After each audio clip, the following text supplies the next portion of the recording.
હતા કે નીતિશ કાકા કંઈ પણ કરી શકે છે. હા, એટલે એ કરી શકે, પણ હવે તમારે વિચારવાનું છે. જે માણસ 3 મહિને પોતાની રાજકીય જે વિશ્વસનીયતા હોય બદલતા હોય, એમને તમે પાછા લાવો તો તમારી જે સરકાર છે એની સ્થિરતા ઉપર ફિગર આપી દઈએ. તો જે પરિણામો હવે સામે આવી રહ્યા છે, એનડીએ 297 સાથે આગળ જોવા મળી રહ્યું છે. ઇન્ડિયા અલાયન્સ 230 ઉપર અને અધરના ફાળે 16 સીટો જઈ રહી છે. અહીંયા 300 સુધી પણ આંકડો નથી પહોંચ્યો. 400 પારના નારા લાગતા હતા, પણ અત્યારે આ 300 સુધી આંકડો પહોંચશે કે કેમ 5.5 સુધીમાં, તે સૌથી મોટો સવાલ છે. ઇન્ડિયા અલાયન્સ 230 ઉપર આગળ જોવા મળી રહી છે. ટક્કર જે જોવા મળશે તેવી કોંગ્રેસ તરફથી વારંવાર વાતો આવતી હતી, અને એવી જ વાતો રૂપે આ પરિણામ અત્યારે સામે આવી રહ્યું છે. બિલકુલ 230 સીટ, પરંતુ જે અમે હમણાં જ વાત કરી, શ્રદ્ધાબેન પણ આપણી સાથે છે, કે 300 સુધી તમે નથી પહોંચી રહ્યા. 400 નો ભલે નારો આપ્યો હોય, સવાલ અહીંયા એ છે કે સરકાર કેવી રીતે બનશે અને શું? જો એક વસ્તુ છે કે આપણે સ્વતંત્ર ભારતના ઇતિહાસમાં જોઈએ તો એક લાંબો સમય આપણે જોયું હતું કે જ્યારે પ્રધાનમંત્રી નહેરુજી હતા, પ્રધાનમંત્રી ઇન્દિરાજી હતા, ત્યારે એબ્સોલ્યુટ મેજોરિટી કોંગ્રેસની હતી. એના પછી અમારી ભારતીય જનતા પાર્ટીની એનડીએની વાજપેયી જે અમારા ફર્સ્ટ પ્રધાનમંત્રી બન્યા ત્યારે અમારી એબ્સોલ્યુટ બહુમતી નહોતી, પણ એ સરકાર પણ ખૂબ સારી રીતે 5 વર્ષ ચાલી હતી. એના પછી 2004 અને 2014ની અંદર પણ કોંગ્રેસને પણ એબ્સોલ્યુટ મેજોરિટી નહોતી, એ UPA 1 અને UPA 2 કરીને ચાલી હતી. અને 70 વર્ષ પછી 2014ની અંદર એક એવો ટાઈમ આવ્યો કે બિન કોંગ્રેસી જે સરકાર હોય, ગેર કોંગ્રેસી સરકાર હોય, જેને એબ્સોલ્યુટ બહુમતી મળી હોય, એ ભારતીય જનતા પાર્ટીને મળી અને પ્રધાનમંત્રી નરેન્દ્ર મોદીજી 2014માં મળ્યા. સેમ એ રિપીટ 2019માં થયું કે એબ્સોલ્યુટ બહુમતી મળી. બરોબર છે. હવે એ વસ્તુની સાથે તમે આજે જો તો આજે પણ અમારી સીટો 245, 246 અને હજુ જે થઈ રહ્યું છે કાઉન્ટિંગ પણ એ રીતે હું જોઈ રહી છું. બરોબર છે. તો આજે પણ 10 વર્ષ પછી પણ એ જે લોકપ્રિયતાનો ગ્રાફ આપ જોઈ રહ્યા છો તો એ ક્યાંય ઓછો નથી થયો. સીટો અમારી બિલકુલ સારી છે, અને એનડીની સાથે તો એબ્સોલ્યુટ અમને જે મેજિકલ ફિગર જોઈએ છે 272 ગવર્મેન્ટ બનાવવાનો, એ તો અમને ઓલરેડી મળી ગયો છે. 300 તો દેખાઈ જ રહી છે. 300 થી આગળ અમારું જે ગઠબંધન છે એ જવાનું જ છે. એટલે પણ સંધ્યાબેન હું કહું છું, ચર્ચા થઈ રહી છે, બધા જ કરી રહ્યા છે અને કરવી જ જોઈએ, કારણ કે અમે અમારો બેન્ચમાર્ક બહુ હાઈ સેટ કર્યો હતો. અને અમારો બેન્ચમાર્ક ઓલરેડી 2014 અને 19માં હાઈ ગયો હતો, એનાથી આગળ એક હાઈ બેન્ચમાર્ક સેટ થયો હતો. તો અમારી જે કોમ્પિટિશન છે ને એ બીજેપી અને એનડીએ ની કોમ્પિટિશન ખુદ અમારી સાથે હતી. એટલા માટે આ ચર્ચાઓ થઈ રહી છે. ચર્ચાઓ એ થઈ રહી કે ભાઈ સીટ કેમ ઘટી, સીટ કેમ ઘટી.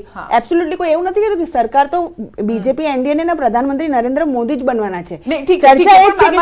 મારે એ વર્ષ પણ યાદ અપાવું છે. આપ જયારે એ કોમ્પિટિશનની વાત કરો છો ત્યારે 1952 નું એ વર્ષ અને 1984 નું એ વર્ષ જ્યારે કોંગ્રેસના પાડે આ બેઠક ગઈ હતી. 400 બેઠકનું જે લક્ષ્યાંક છે ઓલરેડી એ પાર કરી ચૂકી છે, ટચ છે. એટલે હજી એ રેકોર્ડ તો તમારા નામે જ રહેવાનો છે. એટલે રેકોર્ડ કરવા છતાં બી અમે પણ એ વખતે પણ અમે ક્યાંય ચપટી વગર નતા કહેતા કે 400 પાર આવશે. જનતાએ અમને આપ્યા છે ને એ રેકોર્ડ હજુ પણ લોકોના છે. અહીંયા પણ જયારે અમારો રેકોર્ડ હતો ત્યારે અમે એવું નતું કીધું, અમારો કોઈ અહંકાર પણ નતો. પણ જયારે આપણે એવું કહેતા હોય કે 182 માંથી 182 આવશે અહીંયા મારી અને અમે બધામાં જીતવાના છીએ, અને પછી તમારે 150 આવે તમે રેકોર્ડ તોડ્યો. એટલે અહંકારની વાત જયારે પણ કોઈ કરતું હોય ત્યારે ઘરે બેસવાનું કામ એ જનતા કરતી હોય છે ને એવું ત્યાં સ્પષ્ટ દેખાયું છે. મોદી ગેરંટીને નકારી, મોદી મેજિકને નકાર્યું, મોદી લહેરને નકારી. એટલે મોદીની જે બ્રાન્ડ હતી આખી બ્રાન્ડને ત્યાં ખરેખર નૈતિકતાથી હાર સ્વીકારવી જોઈએ મોદી સાહેબે, અને કહેવું જોઈએ કે હું નિવર્તમાન પ્રધાનમંત્રી હતો અને હવે ભૂતપૂર્વ પ્રધાનમંત્રી થઈ ગયો છું, એ સ્વીકારવું પડશે. અને બીજી વાત કે અત્યારે ગઠબંધનની છે, આ ગઠબંધનની આ સરકાર જેવું અત્યારે છે, સ્પષ્ટ બહુમત તમને નથી. એટલે સરકારે લોકોએ તમને નકારી કાઢ્યા છે, સમગ્ર દેશથી નકારી છે, ખાલી ગુજરાતથી નહીં. ગુજરાતમાં પણ જે કહેવામાં આવતું કે 5-5 લાખની લીડ, ગયા વખત કરતાની લીડ આ વખતે ઓછી છે.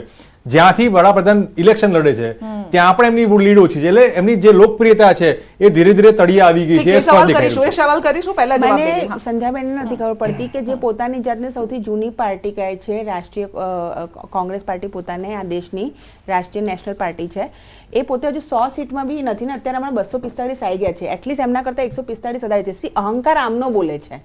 મેં તમને શું કીધું કે અમારા માટે સૌથી વધારે આજે ચિંતન મનન કરવાનો એક જ પ્રશ્ન છે કે અમે અમારો બેન્ચમાર્ક હાઈ રાખ્યો છે. અને હું ફરીથી શ્રદ્ધેય અટલ બિહારી વાજપેયીજીને કોટ કરું છું કે ભારતીય જનતા પાર્ટી કા કાર્યકર્તા યા જીતતા હે યા શીખતા હે, હારતા નહીં. જીતી તો અમે ચૂક્યા જ છીએ, પણ હજુ બી અમારા માટે શીખવાનું છે કે જે બેન્ચમાર્ક અમે હાઈ સેટ કર્યો તો એમાં જે અમારે ત્યાં બેન્ચમાર્કની સામે પણ અંદર પોતાને જે કેટલા પડકાર મળે છે, ઘણી બધી એવી સીટો છે. અહીંયા તો રામ મંદિરમાં જે દંડવત પ્રણામ છે એ પણ ના ફળ્યા. તો એક નહીં, રામ મંદિર તમને એક વસ્તુ કહી દઉં, મેં રામ મંદિર જે છે અને ભગવાન શ્રી રામ એનું જે આંદોલન છે આ દેશમાં 500 વર્ષ જૂનું આંદોલન છે. 500 વર્ષથી 25 પેઢીઓ ખૂપી ગઈ છે.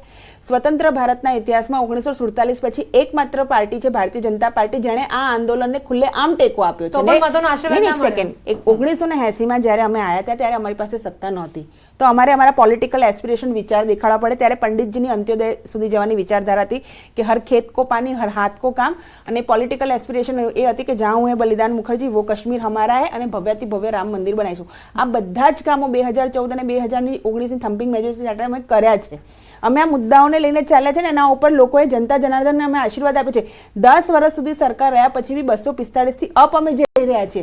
44માં સમેટાઈ નથી ગયા જે 70 વર્ષનું શાસન હોય. એટલે સી અમે, હું માનું છું સંધ્યાબેન, આજે ચર્ચાઓ થશે ને થવી જ જોઈએ, અને આ એટલી જોરદાર ચર્ચાઓ થવી જોઈએ કે હવે એ લક્ષ્ય બધા બનાવશે કે 400 પાર જઈને 2029 ની અંદર બતાવવાનું છે. બિલકુલ, કારણ કે એનાથી મોરલ થોડું વધારે બૂસ્ટ કરવાનું છે, એટલે અહીંયાથી નાસીપાસ નથી થવાનું. પરંતુ વિશેષજ્ઞને પણ એ સ્પેશિયલ કમેન્ટ માટે હું પૂછી રહી છું કે આ ચૂંટણીથી શું શીખશે રાષ્ટ્રીય પાર્ટીઓ? કારણ કે એક સમય એવો હતો, આપને પણ ખ્યાલ છે કે જે લોકલ પાર્ટીઝ હતી, સ્ટેટની લોકલ પાર્ટીઝ, તેને અવગણી દેવામાં આવી હતી, ક્યાંક તેની પીછેહટ થઈ હતી, ત્યાં જોડતોડ જે કરવામાં આવ્યું ને પછી આગળ વધવામાં આવ્યું.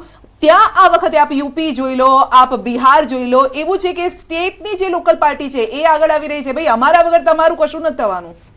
જો એક તો જે શ્રદ્ધાબેને વાત કરી ને, એમને દીનદયાળ ઉપાધ્યાયને યાદ કર્યા.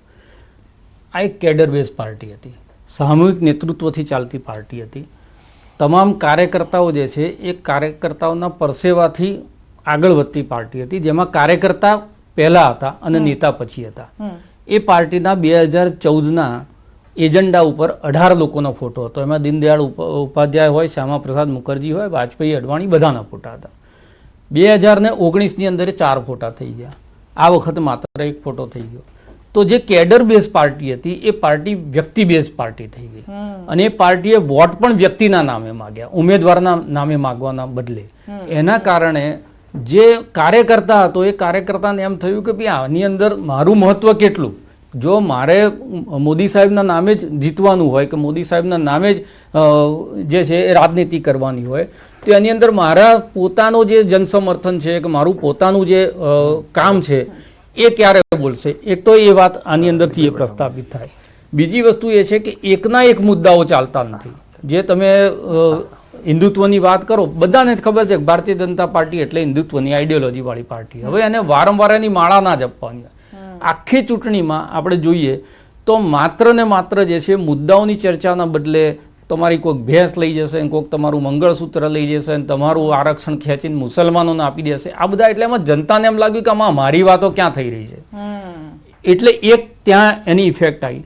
ત્રીજી વસ્તુ એ થઈ કે જે તમારી સામેના લોકો હતા એમાં બધાને એક સાથે પ્રતાડિત કરવામાં આવ્યા, કોઈને છોડ્યા નહીં. આના ઉપર બી સીબીઆઈની રેડ, પેલા ઉપર સીબીઆઈની રેડ. એટલે તમારા દુશ્મનોને ભેગા કરવાનું કામ જ તમે કર્યું, જે છૂટા છવાયા હતા, અને એ જ તમારી તાકાત હતી. એના બદલે તમે એ લોકોને બધાને એકત્રિત થવાનો મોકો આપ્યો, અને એ બધા ભેગા થયા. હવે તમે જો ઉત્તર પ્રદેશની અંદર યોગીની બ્રાન્ડ અને મોદીની બ્રાન્ડ, બે બ્રાન્ડ, હિન્દુત્વ, રામ મંદિર ત્યાં જ પ્રસ્થાપિત થયું. અયોધ્યાની અંદર બહુ સમય સુધી ભારતીય, અત્યારે પરિણામ શું આવી ખબર નથી, પણ ભારતીય જનતા, હા, તો ભારતીય જનતા પાર્ટી ત્યાં રહે. નરેન્દ્ર મોદી જેના નામ ઉપર ને જેની ગેરંટી ઉપર પાર્ટી લડી, એ 1.5 લાખથી વધારે બહાર નથી નીકળી. એની પોતાની લીડ 3 લાખ ઘટે છે. તો આ એક બહુ મોટો સંકેત છે કે જ્યારે રાજનીતિની અંદર તમે સામૂહિક નેતૃત્વને ખતમ કરો, તમારી પાર્ટીમાં પણ અને સમાજમાં પણ, અને એક વ્યક્તિના નામે એટલે પ્રમુખશાહી પદ્ધતિ લોકશાહીમાં દાખલ કરો અને પ્રેસિડેન્શિયલ રૂલની જેમ તમે ચૂંટણી લડો. હિન્દુત્વનો મુદ્દો એવું છે કે ભાઈ પૂજા તો અમે કરીશું, પણ પેટ તો પહેલા ભરો તમે, Exactly. તો પછી આગળ કંઈક થાય. પેટ એટલે પૂજા વગર ભૂખ્યા પેટે ભગવાનની પૂજા, હા, એના કરતા શું બિલકુલ થાય, આપણે સાચી વાત કરી. Candidate base. અરે જ્ઞાનીબેન કેમ જીત્યા? ત્યાં કોંગ્રેસ જીતી હતી, એના કરતા ઉમેદવાર વન મેન આર્મી. તો તમે કેન્ડિડેટ બેઝ ઇલેક્શન કરો તો એક કાર્યકર્તાને એમ લાગે કે મારામાં કંઈક જોઈને અમને ટિકિટ આપી. તમે રાતોરાત કોકને ફેબ્રિકેટેડ નેતા બનાવી દેવા માટે અમે આને ટિકિટ આપીશું, પણ મોદી સિંહ નામે તો એ જીતી જ જવાના છે. તો એનો મતલબ એ થાય કે જે સ્કિલ વાળા કાર્યકર્તા હોય, જેણે બહુ જ મહેનત કરી છે, કાંતિભાઈ ખરાડીએ કંઈ કહ્યું છે, સાંભળીએ પહેલા એમને. કાંતિભાઈ, આખરે કોંગ્રેસે ખાતું ખોલ્યું છે, જ્ઞાનીબેન જીત્યા છે. 5 એવા કયા મુદ્દા રહ્યા જેના લીધે જ્ઞાનીબેન જીત્યા? આખા ગુજરાતની અંદર અમને એક સીટ અમે જીત્યા છીએ, પણ અમને એમ લાગે છે કે ગુજરાતમાં અમે જીત્યા છે. અને એ વિજય બનાસકાંઠા જિલ્લાના ગરીબમાં ગરીબ નાનામાં નાનો ગામડામાં સેવાડામાં રહેતો જે મતદાતા છે એમનો વિજય છે. અને આ બનાસકાંઠા જિલ્લાની અંદર મહિલા ઉમેદવાર તરીકે સંસદ સભ્ય તરીકે જ્ઞાનીબેન ચૂંટાઈને આવ્યા છે. જે દિવસે એમની ટિકિટ જાહેર થઈ ત્યારથી જ્ઞાનીબેનનું મામેરું ભરવાની ચર્ચાઓ થતી હતી. બનાસકાંઠા જિલ્લાએ હસી ખુશીથી પૂરા હિંમતથી મામેરું ભર્યું છે અને આગળ પણ જ્ઞાનીબેન પ્રત્યે વિશ્વાસ છે કે બાકી રહેલા કે જે એમને માંગણીઓ પરમાં જે કામ અધૂરા હશે જ્ઞાનીબેન કરવા પ્રત્યે એ લોકો પણ અમારા પ્રત્યે લાગણી છે ને અમારા પણ એ લોકો માટે વિશ્વાસ છે. જ્ઞાનીબેન એવું કહ્યું હતું તેઓ રેખાબેન સામે ચૂંટણી નથી લડી રહ્યા, પરંતુ બનાસ ડેરી અને બનાસ બેંક સામે ચૂંટણી લડી રહ્યા છે. આજે એમનો આ વિજય થયો છે, આ વિજયને આપ કઈ રીતના ગણો છો? જ્ઞાનીબેન એકલા નહોતો કહેતા, બનાસકાંઠા જિલ્લો વધુ કહેતો હતો. એક બાજુ બનાસ ડેરી હતી, એક બાજુ બનાસ બેંક હતી. એના સામે બનાસકાંઠાનો જંગ સેવાડા બેઠેલી જે મતદાતાઓ છે એ બધા જ બનાસકાંઠાવાસીઓ ચૂંટણી લડતા હતા. કેમ કે એક બાજુ બનાસ બેંક ને બનાસ ડેરી હતી, એમના સામે આખો જ બનાસકાંઠા જિલ્લો હતો અને છેવટે હસી ખુશીથી બનાસકાંઠા જિલ્લાનો આજે વિજય થયો છે. આપણી સાથે કાંતિભાઈ ખરાડી, તેમનું કહેવું છે કે હસી ખુશીથી બનાસકાંઠાનો વિજય થયો છે. આ જ્ઞાનીબેનની જીત નહીં પરંતુ બનાસકાંઠાની જીત તેઓ ગણાવી રહ્યા છે. કિશોર તુવર, ન્યૂઝ 18 ગુજરાતી, બનાસકાંઠા. જીતની ખુશી આખા પાટણ વિસ્તારમાં છે, કાર્યકર્તાઓ છે અને ભારતીય જનતા પાર્ટીના સંગઠને ખૂબ મહેનત કરી અને પાટણમાં ભારતીય જનતા પાર્ટીના ઉમેદવારને વિજય અપાવીશ. મોદી સાહેબે એવા સમયે મને છોટી બહેન કહી હતી કે જ્યારે મેં મારો ભાઈ 20 દિવસ પહેલાં ગુમાવ્યો હતો અને એવા સમયે જ્યારે મોદી સાહેબે મને છોટી બહેન કીધું ત્યારે એમનું જે પીઠબળ મને લાગ્યું, એમણે જે ભાઈ તરીકેની ભૂમિકા ભજવી હતી એના કારણે જનતાએ ભરોસો મૂકીને મને વિજય બનાવી છે. પંચમહાલના તમામ કાર્યકરોની જીત છે, જે ધૂમધમકા તડકામાં પણ જે મતદાન કર્યું છે. મને નરેન્દ્રભાઈ મોદી સાહેબ જ્યારે ત્રીજી વાર વડાપ્રધાન બનવાના છે ત્યારે સૌથી વધુ મતદાન કરી પંચમહાલની જનતાએ જે નક્કી કર્યું છે, નિશ્ચિત કર્યું છે, તમે જે જોયું છે આ જે લીડ છે એ તમામ કાર્યકર્તાઓની મહેનતનું ફળ છે. બિલકુલ, તો આગળ વધીએ. શ્રદ્ધાજી, મારો સવાલ આપને છે, 2014માં જે નામ પર ઇલેક્શન થયું, 2019માં પણ કમળ ખીલી ગયું, પણ 24 આવતા સુધીમાં ક્યાં ડગમગી ગયું? એવું કમળ ડગમગ્યું નથી ગયું. અને તમે જોવા જાઓ તો કે પ્રધાનમંત્રી નરેન્દ્ર મોદીની લોકપ્રિયતામાં ઘટાડો થયો એવું કશું જ થયું નથી. સ્વતંત્ર ભારતના ઇતિહાસમાં જે કામો એમણે કર્યા છે એ ઇતિહાસમાં સોનેરી અક્ષરે લખાઈ જવાના છે. કારણ કે હું સ્ટુડન્ટ છું એટલે બધી સ્ટડી કરતી હોઉં છું. જો જે પ્રધાનમંત્રીઓ આવ્યા એમના કાર્યકાળમાં જે કામો થયા છે એ બધા જ કામોને લોકો યાદ કરે છે. તમે ડિબેટ જ્યારે પણ જોશો, કોઈ પણ કાઢશો, મેં એવું કીધું છે કે પોલિસી પેરાલિસિસના યુગમાંથી, ફરીથી સ્વર્ગીય અરુણ જેટલીજીને કોટ કરું છું, ત્યાંથી મોદી સરકાર બહાર લઈને આવી છે. બરોબર છે. વાંધો શું છે કે જ્યારે તમે કહો છો કે દેશની સ્વતંત્રતાની લડાઈ કોંગ્રેસે લડી, તો એમ કહું છું કે ભાઈ તાત્યા ટોપે કોણ છે, મંગલ પાંડે કોણ છે, કે ઝાંસીની રાણી કોણ છે? તો આખો દેશ ચાલી રહ્યો છે લોકતંત્રમાં. અને સ્વતંત્ર ભારતના 2014, 19 ને અત્યારે, કારણ કે અમે જ અમારો બેન્ચમાર્ક રેઝ કર્યો છે એટલે આ પ્રશ્ન થવો બહુ જ સ્વાભાવિક છે અને આની ચર્ચા થવી જ જોઈએ. તો જ આ જોમ જુસ્સા રહેશે ને પછી જે 400 પારનો છે, કારણ કે આ ખટક્યું છે. આજે જે પરિણામ આવ્યું છે અમારા માટે બી મનોમંથન કરવાનું છે કે અમે અમારી સરકાર બનાવીશું, પણ ક્યાં અમારો પનો ટૂંકો પડ્યો? કારણ કે આ હવે એ સવાલ છે ને કે કયા એવા મુદ્દા છે જે નથી ચાલ્યા અને કયા એવા મુદ્દા છે એ જ છે સંધ્યાબેન કે એને we are party with a difference. અમારે હેલ્ધી ડેમોક્રેસી છે કે જ્યારે અમે સીટો જીતીએ છીએ તો પણ એનું એનાલિસિસ થાય છે બૂથ વાઇઝ બરફી. કારણ કે આ સીટ અમે જીત્યા તો કયા મુદ્દાથી જીત્યા, કયા કાર્યકર્તાએ કઈ મહેનત કરી, કયા ઇનપુટ્સ આપ્યા, ત્યાં કોઈ કાર્યકર્તાનો એક નવો વિચાર એવો ગયો ને એવા બી કાર્યકર્તા હોય છે કે જેમના એક વિચારના લીધે પણ એ સીટ જીત્યા હોઈએ છીએ. ક્યાંક મેં કીધું ને હાર્યા નથી, પણ જ્યાં અમે લૂઝ કર્યું છે ત્યાં શીખવાની બી જરૂર છે. કારણ કે અમારી કોમ્પિટિશન અમારી સાથે છે. સરકાર તો ત્રીજી વખત પ્રધાનમંત્રી નરેન્દ્ર મોદી બનાવવા જઈ રહ્યા છે, પણ હજુ બી સારું પ્રદર્શન જે છે એ થાય એના માટે ચોક્કસ અમારે તકેદારી રાખવાની જરૂર છે. બિલકુલ. તો સાથે જે વાત કરીએ આગળ, હવે પરિણામ જે સામે આવી રહ્યા છે, દેશમાં ભાજપને મળ્યા છે 30% મત, જે આંકડા સામે આવી રહ્યા છે કોંગ્રેસને 22% મત મળ્યા છે.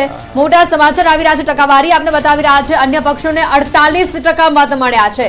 આ અહીંયા વિશ્લેષણ કરવા જેવી બાબત છે. ભાજપને 30, કોંગ્રેસને 22 અને અન્ય પક્ષોને 48% મત મળ્યા છે. બિલકુલ. તો અત્યાર સુધીના આંકડા છે, કારણ કે હજુ પણ આંકડામાં ઉલટફેર હજી થઈ જ રહ્યા છે, પરંતુ અત્યાર સુધીના જે આંકડા છે એ બતાવી રહ્યા છે ને અહીંયા ક્યાંક બીજેપીનો જે વોટ શેર છે એ ઘટતો જોવા મળી રહ્યો છે. ગુજરાતમાં પણ જે ફાઇનલ આંકડો આવશે ત્યારે એમાં પણ એ જ જોવા મળશે. ભલે એક્ઝિટ પોલમાં કંઈક આંકડા અલગ જોવા મળતા હતા, પરંતુ એકચ્યુઅલ જે પરિણામ આવી રહ્યા છે તેમાં અલગ આંકડા જોવા મળી રહ્યા છે. આ જે આંકડા છે તે રિફ્લેક્ટ શું કરી રહ્યા છે? જો સીટો કરતા દરેક પાર્ટીઓ જે છે ને વોટ શેર એમના કેટલા વધે છે ઘટે છે હા, એના આધારે રાજનીતિ વધારે કરતી હોય છે. પશ્ચિમ બંગાળની અંદર એક વખતે ડબલ ડિજિટમાં ભારતીય જનતા પાર્ટીને વોટ નહોતા મળતા. ત્યાં વોટ શેર વધ્યો એટલે ભારતીય જનતા પાર્ટી ત્યાં મુખ્ય વિપક્ષની ભૂમિકામાં આવી. આજે તામિલનાડુ, આંધ્રપ્રદેશમાં પણ ભારતીય જનતા પાર્ટીનો પ્રયત્ન એ જ છે. નોર્થ ઇસ્ટના રાજ્યોમાં પણ પ્રવેશ એ રીતે જ કર્યો. એટલે જ્યારે વોટ શેર ઘટે એ તમને એ બતાવે છે કે સીટો કેટલી કન્વર્ટ થઈ એના કરતાં